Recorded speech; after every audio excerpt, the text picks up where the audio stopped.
This is Gina Halstead for the transition team.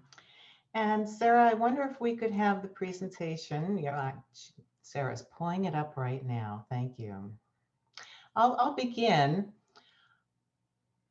You've spent the better part of this year exploring, discovering, and articulating our first parish identity.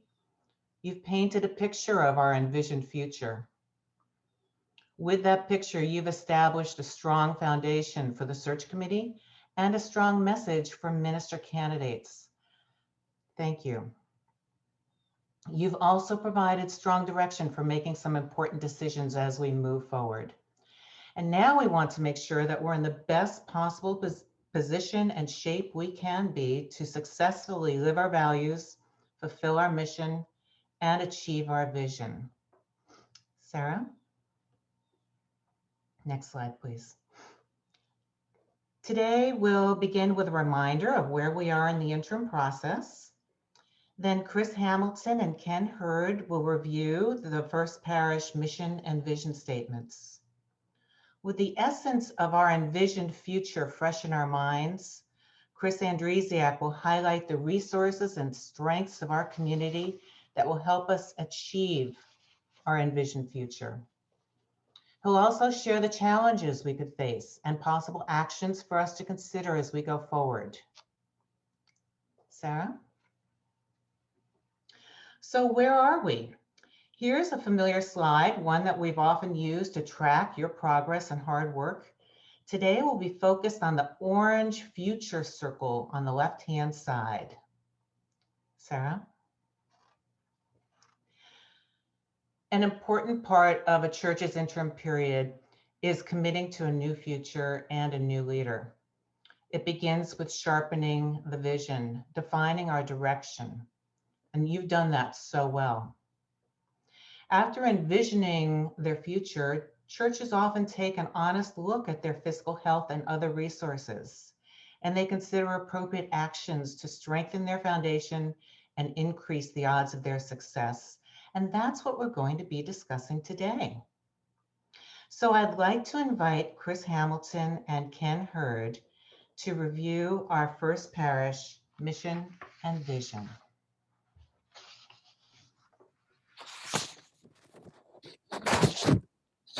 Thank you, Gina. The unreadable values, mission, and vision summary that's on your screen right now will be pretty familiar as we scroll in, as we move in closer, and as you become aware of what's going on with it. It comes from congregational discussions and the surveys that you've been part of during the last few years, and it echoes our covenant and call to ministry. Our vision, what we as First Parish aspire to, is critical when we think about policy and resource issues like the ones Chris is going to talk about shortly. So we'll set the stage by quickly going through this summary of our vision. I'll begin with the first row of this table. If Sarah can bring it in a little more. Yes, there we can see it. We're focusing here on the values that we place on spiritual growth and connection. Our vision is to be a spiritual.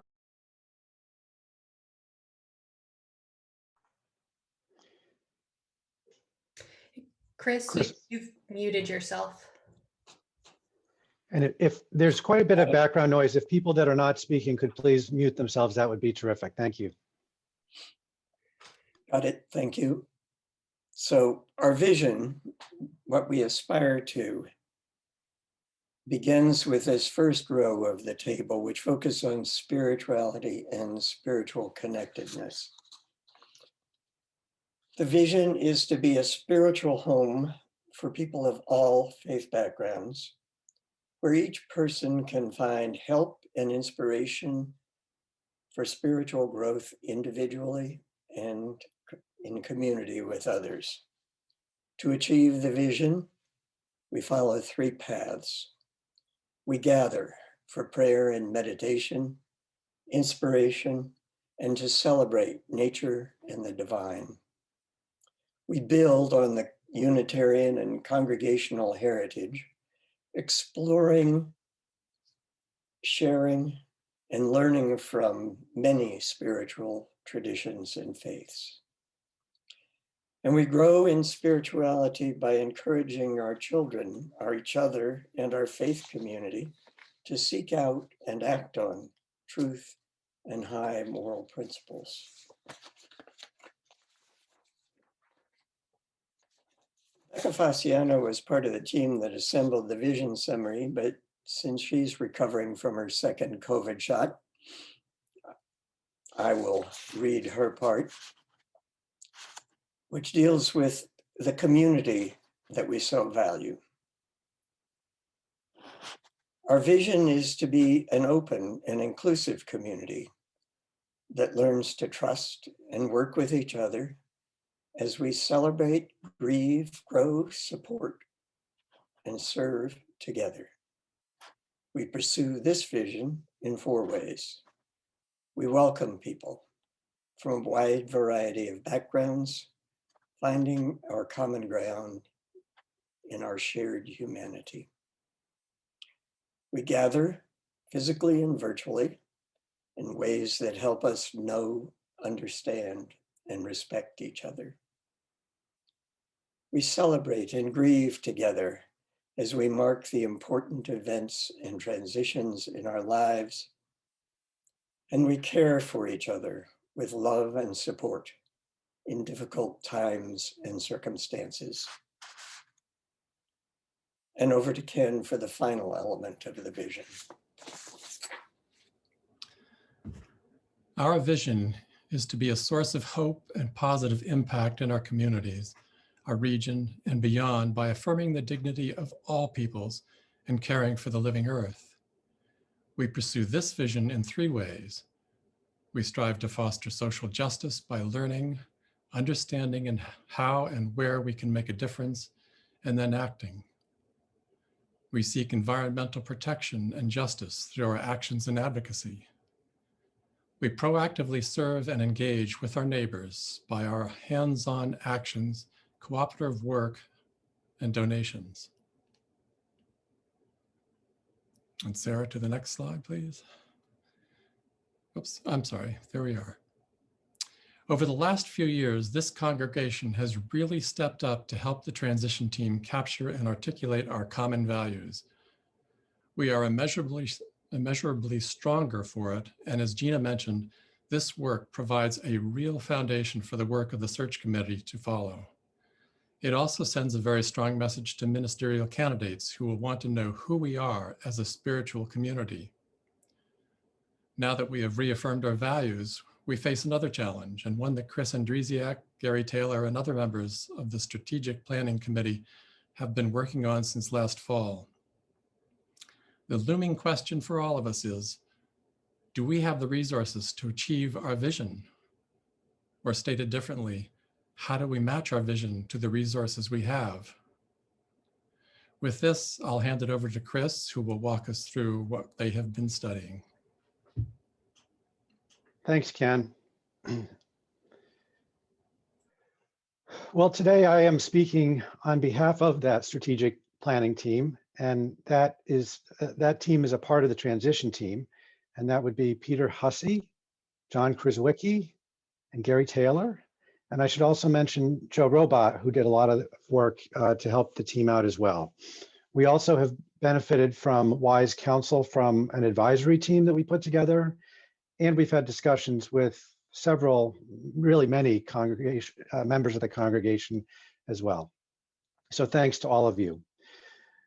The work thus far and what we'll share today is really about establishing a set of facts that we can base our future discussions on. The work has really been research and analysis thus far. No decisions have been made. In fact, the discussion hasn't really even begun. That's next. Today is really about setting the stage for those discussions. There will be plenty of opportunity for every voice to be heard and for every thought to be shared. But today's session is not really about that. Today's session has not been set up to include discussion of implications or things we should go do.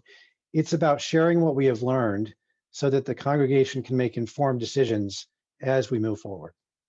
So to that end, we will take questions at the end of our presentation this morning, but we're really going to focus on clarifying questions or questions of fact, not on implications or decisions that we need to make. That's to come during the month of April. If you do have questions as we go along, please type them in the chat box and we'll try to answer them at the end of our presentation. And we'll also look for those that wish to speak. So let us get started with what we have learned. And Sarah, we can go to the next slide. Okay, so we wanted to start with our strengths, and there are so many. Our congregation is a very strong one, and we wanted to reflect a few of them here. First of all, and this is one that didn't take a lot of research and analysis to figure out, but you just look around and you get a sense that our congregation is more engaged and vibrant than it has been in many years. And the fact that we still have, let's see, 69 Zoom screens on today listening to this presentation is awesome. So there's a lot of energy right now, and it feels good. Some other strengths that we have. One, we own some very valuable real estate that may provide some additional revenue opportunities for us, and we'll talk about that. We also have a substantial financial cushion in our endowment and our various funds. And very importantly, to the extent that there are changes that we need to make to be viable over the long term and to be able to carry out the mission and the vision and the values that the team just spoke about, we have time. We have time to make any necessary changes in thoughtful and deliberate ways. We do not have any sort of an emergency, but we do want to think long term so that to the extent that there are changes that we should make, we can start doing them carefully and thoughtfully. Let's go to the next slide. Okay, this is our only chart of the presentation. And let me tell you that there are a lot of charts and analysis that has been done by the team. But this is the only one we'll be sharing today. Let me explain it to you because I know some of the numbers on the screen are quite small. This is a chart that shows, first of all, in the bars, the number of pledges that we have received, the orange bars. And this goes back on the left to 1987, and it extends up until last spring's pledge drive. Right, so the orange bars are number of pledges.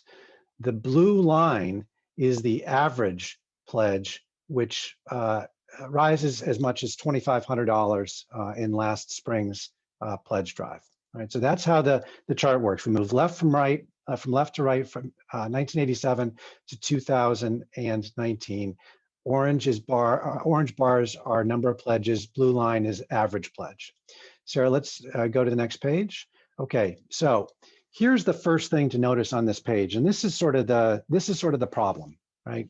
We see the number of pledges as it has declined over the last, really going back to about 2007, right? This has been a long-term decline in the number of pledges we have received. You can see what the numbers look like. They were around 300 in 2007, and they're someplace in the neighborhood of 160 last year.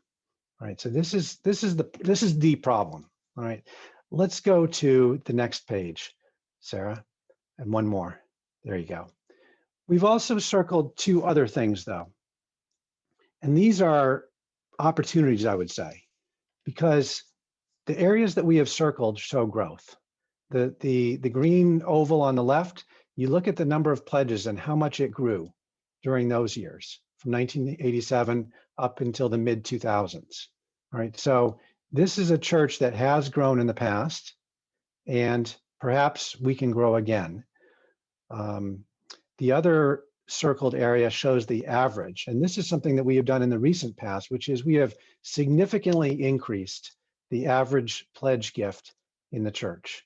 And this shows a level of engagement and commitment to our community that all of us have made. That is a very, very strong increase in the average pledge amount over the last several years. Let's go to the next page, Sarah. And this just brings on a little point to make at the bottom. As we think about our coming few years, and we'll be going through a ministerial transition, I think it's important to point out that that growth period on the left side of the chart took place during a ministerial transition. If we go back to 1987, that is when Nancy Rockwell was the minister, and you can see that there was a growth period there. There was one lower year, which is during the transition to Roger, and then it continued for a number of years. So a ministerial transition does not have to be really bad news. There was a little bit of a hiccup back in that year, but then it continued to grow. So we've done that in the past, and there's no reason to think that that can't happen again. This orange, this decline in number of in the orange bars can be reversed. Okay, let's go to the next page.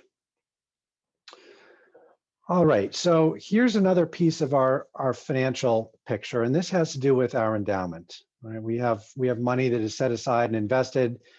Some of them are named funds that are for specific purposes, and we also have a general endowment. Right now, like most nonprofits that are fortunate enough to have an endowment, we rely on income from the endowment to cover the gaps between our revenue, that is our pledges primarily, and our expenditures. That's a normal thing. That's not a bad thing that we use income from that endowment to support the money that we raise every single year. All right. However, in recent years, we have been withdrawing from that endowment at a faster rate than is sustainable. Generally, withdrawing at a rate of about 4% is viewed as a sustainable rate, a rate that would allow the endowment to persist for many, many years. And we've had a number of years in the past where we have withdrawn at a rate much faster than 4%.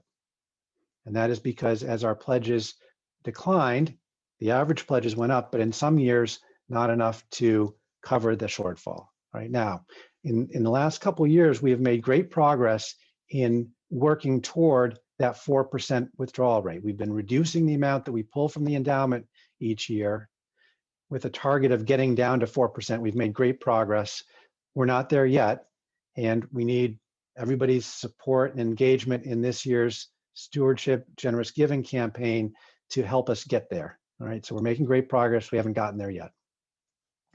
The other thing to point out is that our endowment and our trust funds have benefited from 12 years now of very, very strong investment markets. This goes back to early 2009 when we had the financial crisis, right? And during those 12 years, the stock market is way up and bonds have done really well too. So we have benefited from the strong investment returns of the past decade or more. Unfortunately, we can't guarantee that that is always going to happen. We know that the financial markets go through ups and through downs, and we will certainly experience that at some point in the future.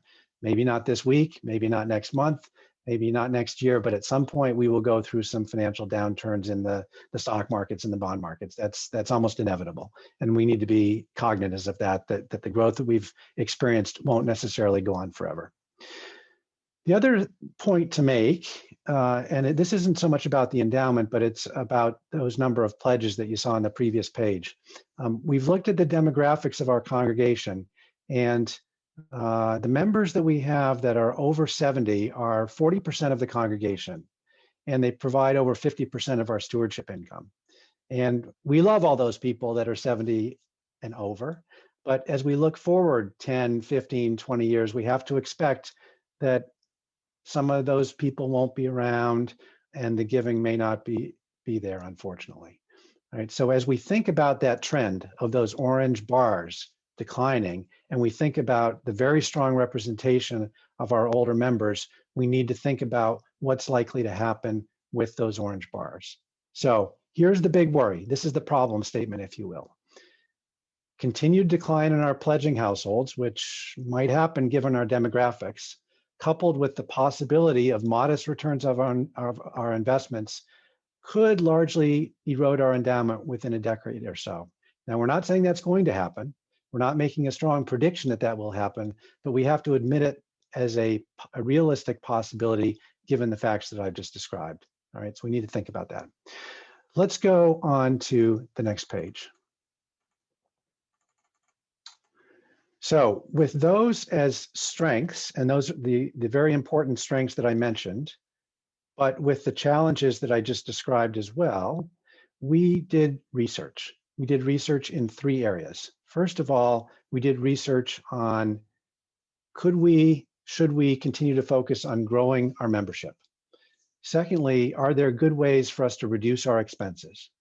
And third, are there ways for us to increase our income or our capital from other sources? Essentially, can we get money from other places? All right, so those are the three areas that we've done some research.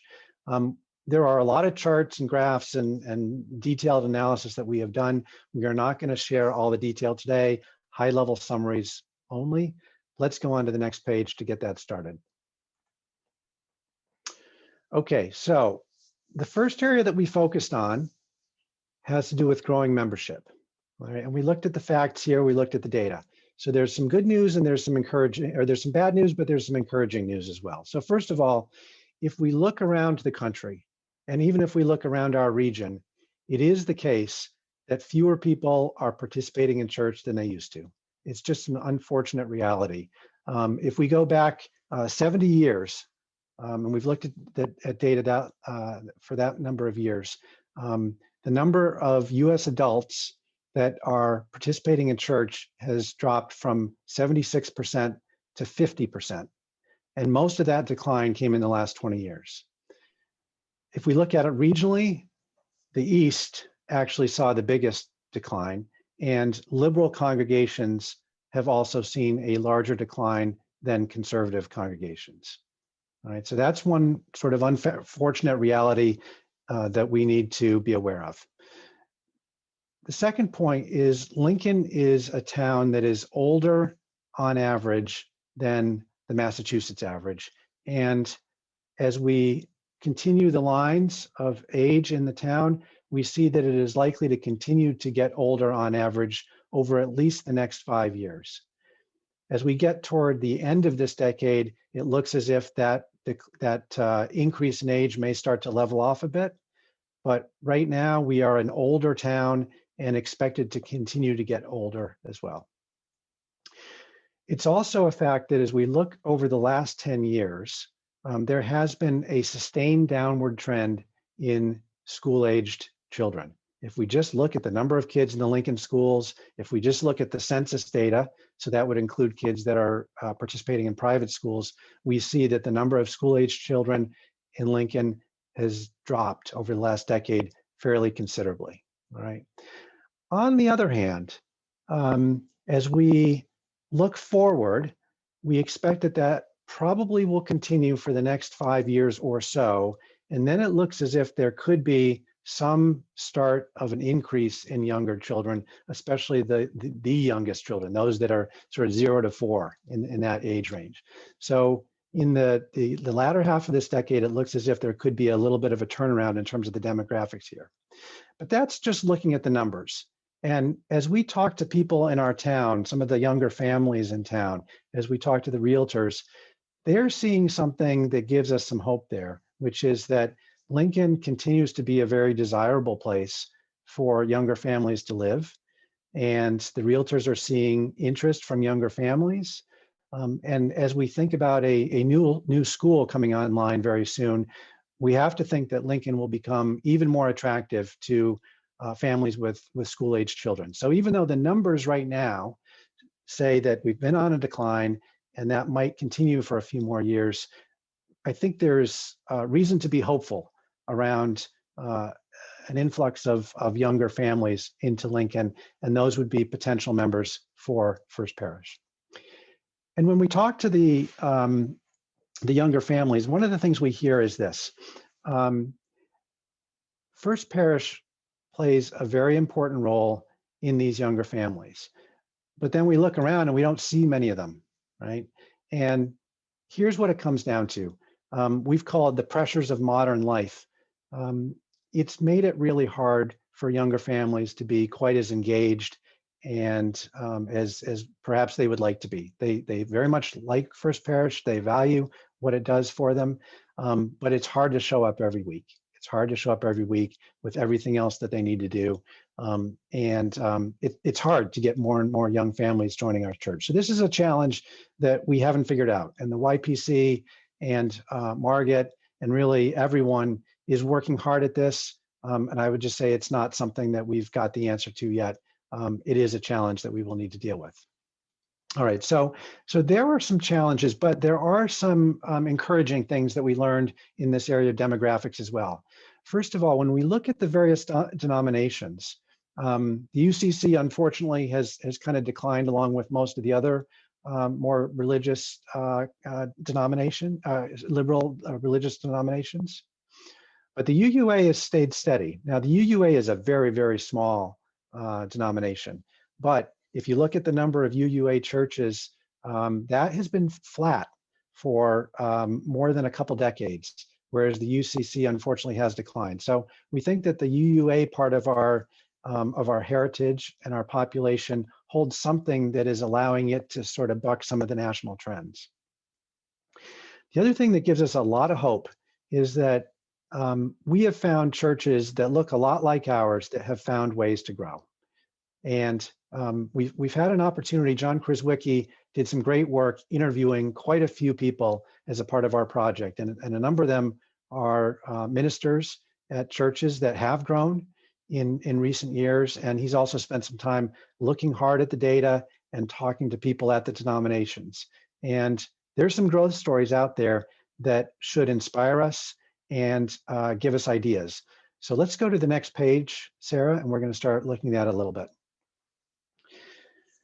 So there are pages and pages of notes that John took, and they're terrific to read, and we will probably make those available for people that wish to look at them. But here are some of the things, the high level conclusions. First of all, the churches that have grown, and there are quite a few of them, they meet a robust set of needs among not only the parishioners, but the broader community, right? So it's not just serving the 90 or 100 people that show up at church on Sunday, or the people that are formally members, but it's serving the community more broadly. Second, and closely related to that, is that the senior minister is often deeply involved in the community, again, beyond just the church. It's not just about the Sunday service. The senior minister knows the fire chief and the chief of police and is involved with the select people, and they know the leaders of the school, and they're a leading figure in the town. And that seems to be a common element for some of the churches that have grown quite a bit in recent years. Another thing that John learned is that the churches that have grown, they take the major programs that are created essentially for the church, but they leverage them more broadly. So the music programs, the religious education programs, and there are examples of things like that we have done. The Live in Lincoln Center program that Ian has spearheaded with the music committee is a terrific example of that. We get people showing up for the Messiah performances that are not a part of our church formally at all, but they are stepping inside the doors of First Parish, and that is great. We've done things in the area of education, adult education. We've done things with our OWL program for the 8th graders that bring in people from beyond First Parish. And so these are great examples of things that we already have started to do. We may need to do more of them, but they are examples of the types of things that these churches have done that have grown. Right. Another example, and there are quite a few, but here's another one. Some of the churches that have grown, they put on community dinners like once a week, or in some cases once a month. And it's not a big message. It's not a big religious experience. It's just come and have a community dinner, and we serve dinner, and it's low cost and it's easy, and the families really appreciate it. So that's another thing that it has been done. Other churches have done festivals and activities and apple picking and hay rides, and you can just imagine, if we are creative, the things that we can do. But it's, again, not just about serving the people that are right here on Zoom, but it's serving the people in Lincoln and beyond in a broader array of activities. Let's go to the next page. All right, now, one of the things that John learned is that in those congregations that grew, a wide group of parishioners got involved. Right? It couldn't be the same old 12 people that hold all the officer positions and are all the committees. It's got to be everybody. We need to get everybody involved. This is a group problem or a group challenge, a group opportunity. You could think of it that way. But we need wide participation, and that's what happened in these churches that grew. Is they got a lot of people involved and engaged and energized. You do need to have good governance. All right, it can't be a complete free-for-all and everybody running around doing everything. All right, there needs to be some organization and focus and that sort of thing. In these churches that grew, they had that. And I think this next point is a really important one. The churches that have grown said, growth of the parish is not the aim. Participation and commitment are. Growth is the consequence. All right, so growth is the result. We don't go out and find a minister and say, grow. We go out and find a minister and say, let's get people engaged. Let's get people committed. Let's get people enthusiastic, right? And then if you do that, then people start coming in the doors and you have growth, right? A few other ideas that I think are worth mentioning here. And the first one is really an interesting one. And Jenny has really been encouraging us to think this way, which is this. As we've gone through the pandemic and we're all doing this Zoom thing, we are innovating, right? I mean, this is an innovative thing. The fact that we have this number of people spending time together, sitting in front of our computers, right? And that's an innovative thing that we have done and many other churches have done. And there are lots of innovative things that we are doing. But we're not the only ones. All the churches are thinking this way, right? And so it's a great opportunity to do things differently, to think of new things, to try new things. We can't do everything, but we need to think creatively, right? So I think that has to be one of the things we really focus on over the coming years is we can't just go back to the same old, all right? When the doors open, hopefully in September of the sanctuary, we can't just say, all right, back to business as usual, right? We need to do that plus many other things, all right? And there will be opportunities. A few other things, community events. We've had opportunities to do things like that. We had a mental health discussion in collaboration with the PTO. That's a nice example of something that we did, and we could probably do more of that. Community service is something that we can be doing that people really value.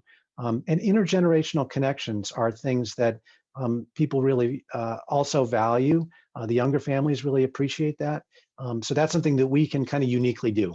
Right? They're not getting that from youth soccer, but they can get it at a place like First Parish. Right? But this is really important. The point at the bottom. These new ideas and programs, they take staff and they take volunteer energy and time. Right? And so as we think about making changes that we might need to make, we need to think about, do we have the energy? Do we have the time? Are we willing to continue to contribute financially to make it happen? All right, these things aren't going to happen by themselves, and they can't all become Sylvia's job and Jenny's job and Margaret's job and Ian's job. It has to be everybody's job, okay? Let's go on to the next page. All right, here's where we switch gears a little bit to the second of the three areas that we've done research on. And this has to do with reducing expenses. And there won't be a whole lot to say here. But the first is this. One way, if we have to cut expenses, we'd really have to look at reducing staff costs because staff represents 59% of our budget. Okay, you just can't make substantial cuts in a budget without looking at your biggest expense. So that would have to be on the table. And we've mentioned that to the staff, they understand that. But we also have to recognize that if we were to do that, it may well constrain our ability to really realize the mission that Gina and Ken and Chris just spoke about, right? Because many of the things that we want to do to achieve our vision require not only volunteer time, but they require staff. And so cutting those staff expenses could be counterproductive. We may have to do it, but we would have to do it very carefully, right? Another area where we could look at reducing expenses is in the area of our real estate assets. Our real estate is expensive. We own 3 buildings, right? And it represents 19% of our annual budget, right? And that doesn't even include the long-term repair costs for things like the roof and the septic and the parking lot and that sort of thing. That's just the annual operating costs. So our buildings are very expensive. However, we've not yet, at least in the context of this project, come up with major ways to reduce our the expenses of operating our buildings. we've already done some things. Putting the solar panels on the roof has reduced our electrical bill. There are further things we could do. Some of the windows are very inefficient. Replacing some of those would improve our energy use. There are a few other things that we can do around the edges, but we're not gonna kind of cut our way to greatness through kind of marginal expense reductions by turning down the thermostat a degree or whatever. So on the real estate side, we decided to look at it a different way. And that is more, could we generate more income from our real estate as opposed to focusing on saving a few pennies in how we operate our buildings. So let's go to the next page, Sarah. Okay, so it's worth saying here especially, just like everything that I've spoken about, but in particular here, no decisions have been made about any of this. All right, these are ideas.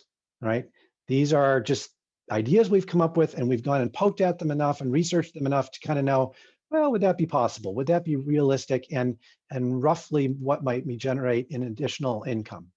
All right, so here are a number of them that are possibilities that we can go look at harder potentially. First of all, rentals of some of our rooms and our kitchen. We have a commercial kitchen. There's not a lot of those around.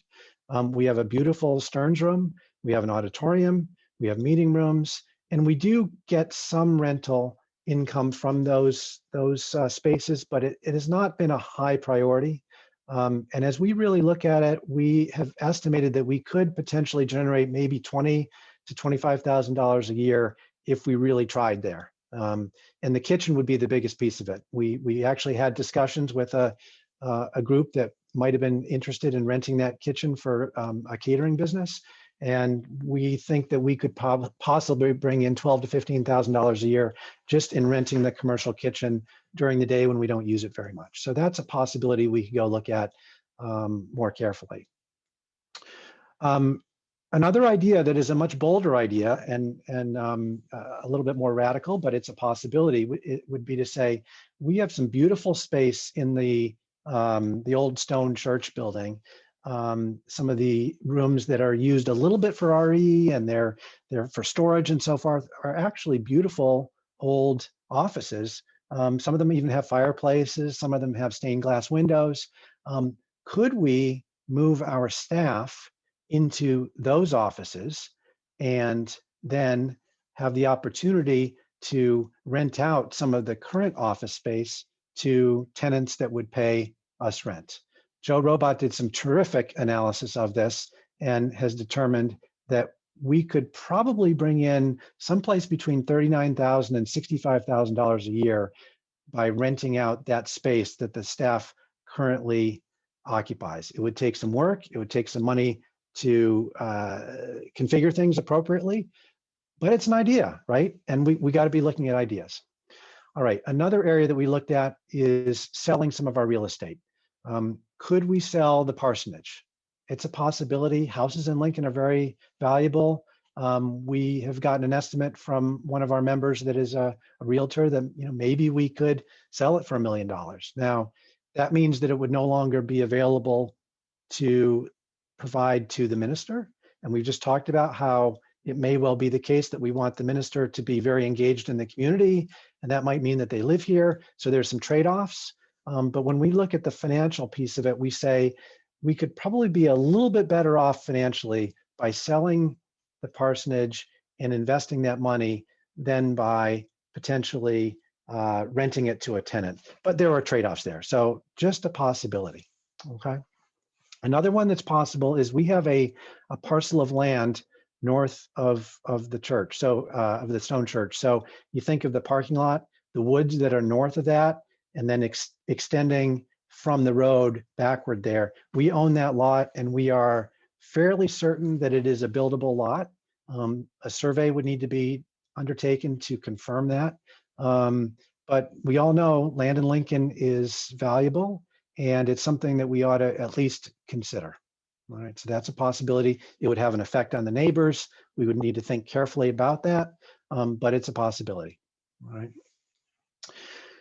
And then the third area that we have looked at is our fundraising. And we have a couple of awesome fundraisers that we do. Well, every year, the Touch of Christmas generates between $16,000 and $20,000. All right. And then May Market, we don't do every year, but we do every couple of years when we're not having a pandemic. And that raises $15,000 to $20,000 as well. So we have a couple of great fundraisers. But when we look at other churches, and we've looked at the financials of some other churches in the neighborhood, and some of these other churches do more than we do. They have other types of events. Don't know a lot of detail, whether they're, big, social, gala ball or whatever it might be, but they bring in more in fundraising income than we do. And so that might be another area where we can take our volunteer time and say, okay, what else can we do to bring in some additional dollars to help support our budget? But again, let me go back to that point at the bottom. All these things will take volunteer energy and time, and that's why we all need to step up and see what we can do. Okay. All right, so now I've gone through the three areas of research that we've looked at: the growth, the reducing expenses, and increasing our income.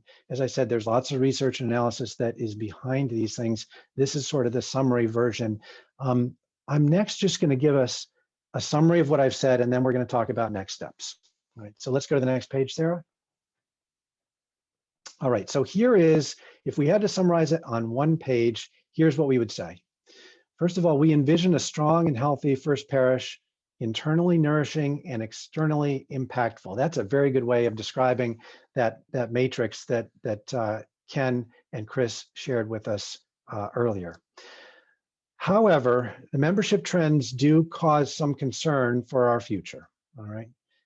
But there are growth examples that can inspire us, all right? And we've learned a lot, and there's probably more we could learn. We do have plenty of strengths to build on, and our engaged congregation, here we are, we still have 67 Zoom squares at the end of this presentation. People are engaged, that's awesome. And as I said earlier, we have time, right? We don't have an emergency here. There are some things that we probably need to figure out, but we have time to do it. We got to start now, because some of these things will take time, but we're in a place where we can be thoughtful and deliberate and careful about it. And we will need to be, because there are some challenges ahead that we will really need to address, and there could be some tough decisions to be made, all right? But going back to the thing that I've continued to say, we will all need to be engaged. We need our time, we need our best thinking, and we need our financial resources. All right. So I will conclude now with where we go next in terms of next steps, and then Gina will finish our presentation with a little bit more about what the broader transition team will be doing for the rest of the spring. Sarah, let's go. Here we go. Yes, the next steps page. So first of all, what will we be doing? First of all, we will be offering this presentation more times. It is awesome that there are 67 Zoom squares listening, but there are other people that we would like to hear this show. So we'll have a few more showings over the next couple of weeks. Then we get into the discussion part of this thing, of this project. And so we're going to have some virtual roundtables starting in the month of April to discuss 3 questions that we think are very, very important inputs for the search committee. Right. And there are lots of ways in which this project is going to influence how we go forward, but the choice of minister is critical. All right. So here are 3 questions that we think the search committee needs to know about. So first of all, should we, and I really mean we, the entire congregation, what do we think about investing in growing our membership and our giving? Or should we say, that's going to be tough, let's thoughtfully right size, build a very strong, very solid congregation that anticipates that it will be smaller than it was in the past. All right, so that's one of the first things that we will look to discuss. Secondly, if we are to invest in growing, where should we focus? We can't do it all. All right, we have to be smart about how we do things. Where do we want to focus our time? Is it on younger families? Is it on those that are sort of 40 plus and working and busy? Is it on the empty nesters? Is it on the retirees? But what should our focus area be? All right. And maybe it doesn't have to be one, but as I said, we probably can't do it all. And then third, what is the programmatic area that we need to focus on? And it doesn't have to be just one, it could be a couple, but again, we can't do it all.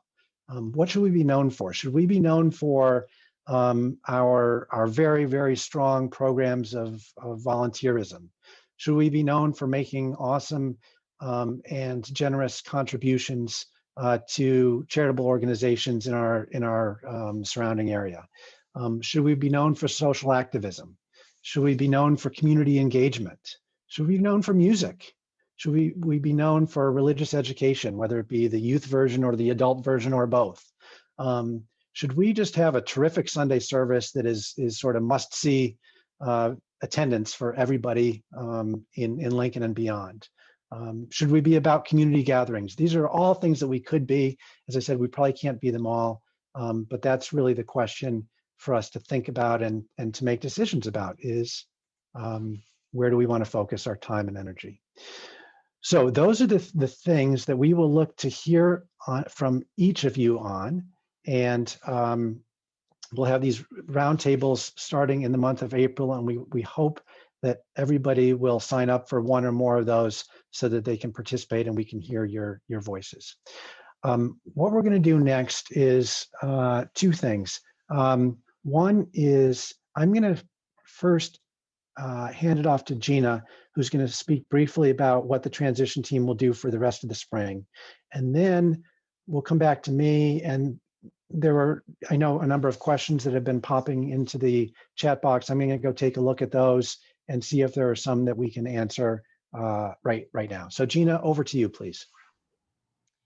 Thank you, Chris, and thank you to all of the members who have done so much research and analysis and put so much thought into positioning us here today. A copy of this presentation will be in this week's parish news. We'll put a link either in the parish a link to the recording of this presentation either in the parish news or on the website. And as Chris mentioned, we'll have other offerings of today's presentation. Besides all of this good work going forward, the transition team will also be spending the next few months summarizing all the amazing work that you have done over the past 3 years. It's just incredible to reflect back on how much we have talked and shared and mused and wondered and learned and become clearer on. And so the transition team is going to be summarizing all of that in a written form, in a presentation form, and that will be for your benefit, the congregation. It'll be for the benefit of the search committee, and it'll be for the benefit of candidates who will be looking at our church and considering joining us. So we'll keep you posted on that as we go forward. But now we have time for questions, either for any member who's here. There was already one in the chat box, Chris, that I just wanted that you may not have seen. Yeah, I do see it. The one about the Magic Garden, and John Kraswicki already answered that question in the chat box. We get about $21,000 in rent from the Magic Garden, which uses the school space in the West Wing. That's the phrase that has been coined for our the office section of our parish house is the West Wing. And then I think the other questions were really there was one question around bequests, and the generous giving team, as Sarah has said in her chat response, is starting to work on that. Of course, they are primarily focused on the generous giving spring stewardship campaign. And by the way, get your pledges in, please. But this is also on their radar, and they've actually started doing a couple things there, and I think there's more to come. And then there was a question also about will this presentation be available? The answer is yes. It will be available. I don't know exactly how, but it'll be on the website somehow. We'll get that out in the news briefs. I'm seeing another question here about, let's see, is the West Wing both floors? No, the school only uses, well, yes, the West Wing is both floors, but in terms of how we've been using that phrase. Joe Robot came up with that. He gets credit for that. But the school rents the basement floor, the one right by the playground, and then the staff uses the offices above. And so when we talked about potentially converting the west wing to rentable office space, that was just the upstairs portion. We envisioned that the school would continue to use the downstairs portion. I'm seeing a question here. Yeah, so this is a question from Katie that I might actually ask Gary Taylor to speak to about age demographics. Gary, the question, I don't know if you see it, but it says, in thinking about where to focus, does your analysis of churches that have grown provide understanding of what age groups contributed to their growth and what activities drove that growth? We do have a little bit on that. I think John maybe has something to say there as well, but Gary also has looked at the demographics of church attendance by age. Gary, do you want to pipe in here at all?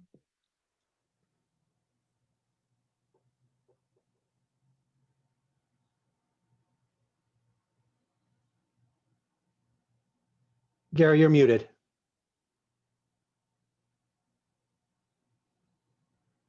We really haven't looked at age distribution in a statistical sense of congregations other than Lincoln and, well, in the demographics of the Lincoln area.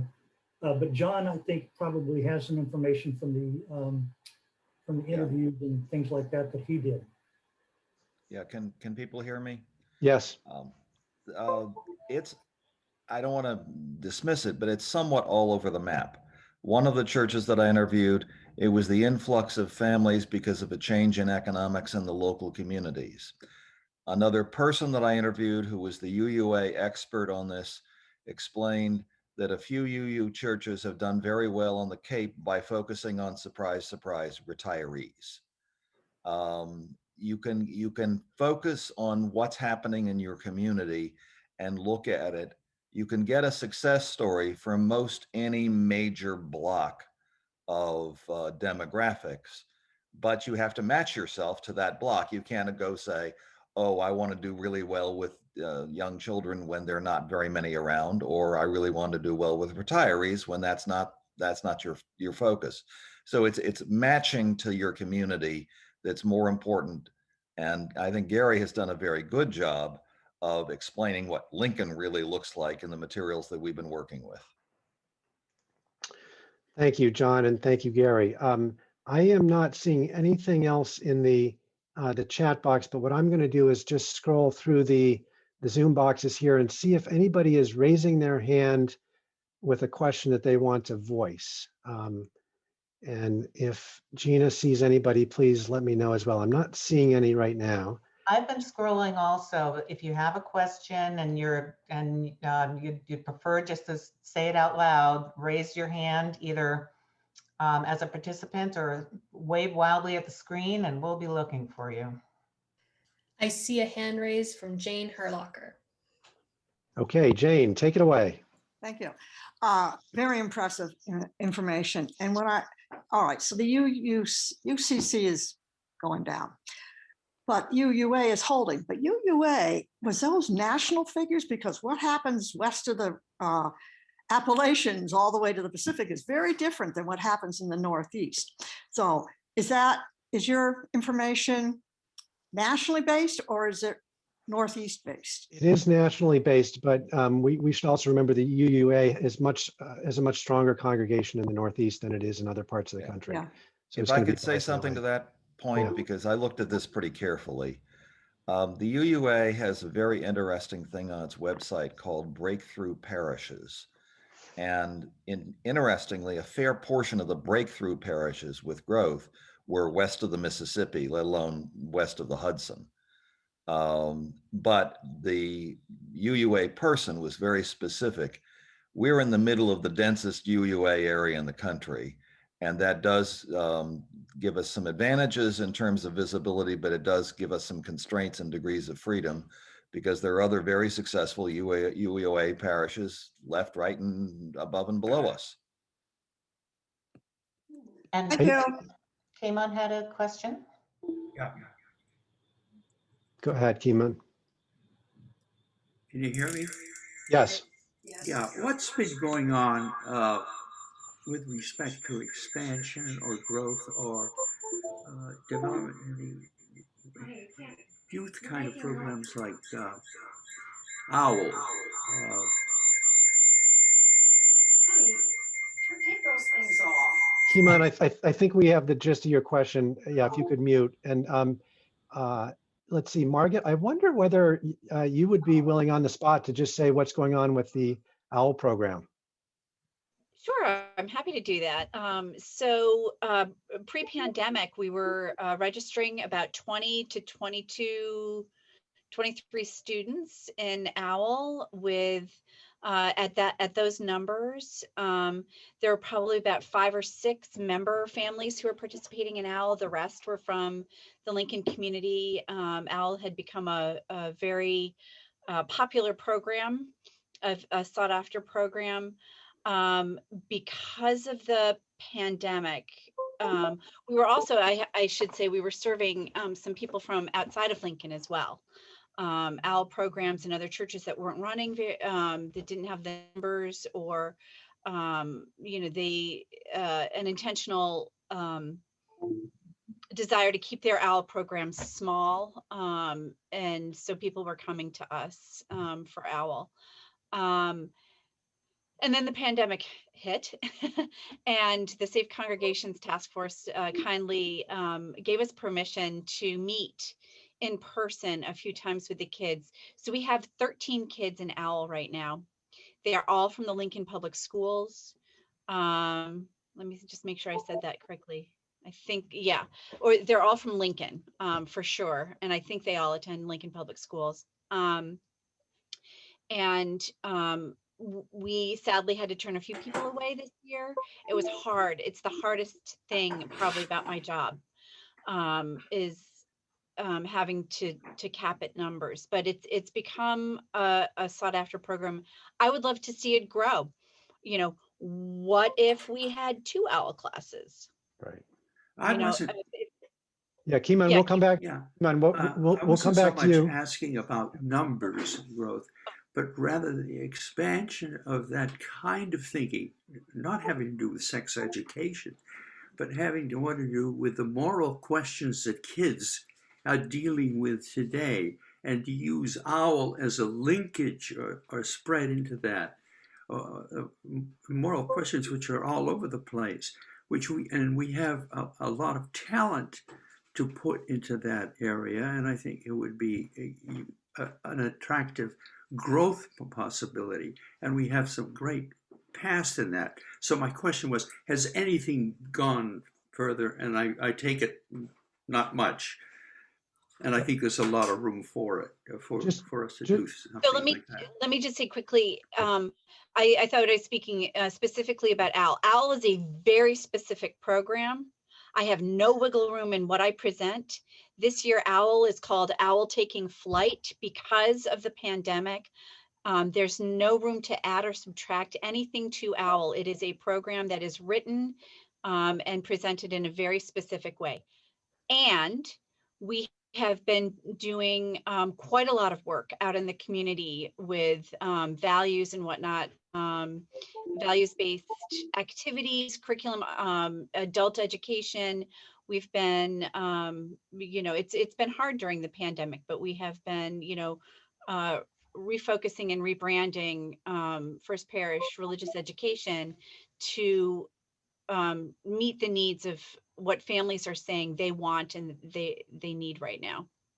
Great. Let's do this. Margaret, I know there's a question in the chat about charging for OWL. Maybe you can just answer it there. And then the one other thing I think, Keeman, that might get to your question is that I know Margaret and a few others have started to talk a little bit about maybe a coming of age type program, which would follow up on OWL very early in its thinking. But that's, I think, an example of the sort of thing you're thinking about. It might be for the, say, the 9th graders and so forth. Let me move on to other topics at this point. Let me just see if there are other people. Keeman, we can come back to you in a moment, but let me see if there are others that have questions first. In the chat, Yeah, there's also some more in the chat box, Chris. Okay, let's see. there was this question about the increase in the average pledge amount. Does this Oh, represent yes. constant dollars, inflation adjusted? Right. So we did not inflation adjust those dollars on that chart. But what I will tell you is that the increase over the last 5 years has been well above the rate of inflation. But we do have another version of that chart that looks at inflation, but we did not include it here. So yeah, there's the answer to the question. The recent increases have been well above inflation. All right, are there other questions? Another one in the chat box is the West Wing office income, that idea, in addition to rent from the Magic Garden space. Yes, yeah, that's the idea. That's the idea. Okay. Let's see. I don't think I see any other hands raised. So with that, I think that we will close this, but let me just say one. Oh, oops, Robert Normandy, you look like you have a question. Please go ahead. Unmute. No question, just a lot of thanks and lots of good ideas. Thank you. Oh, good. Thank you. Thank you. All right. Well, thanks everybody for listening. And please do watch for those virtual roundtables that we will be doing over the coming several weeks. We really want everybody involved. And if you have questions or other ideas, please send an email to anybody on the team. Thank you. Thank you. Thanks, everybody. Goodbye.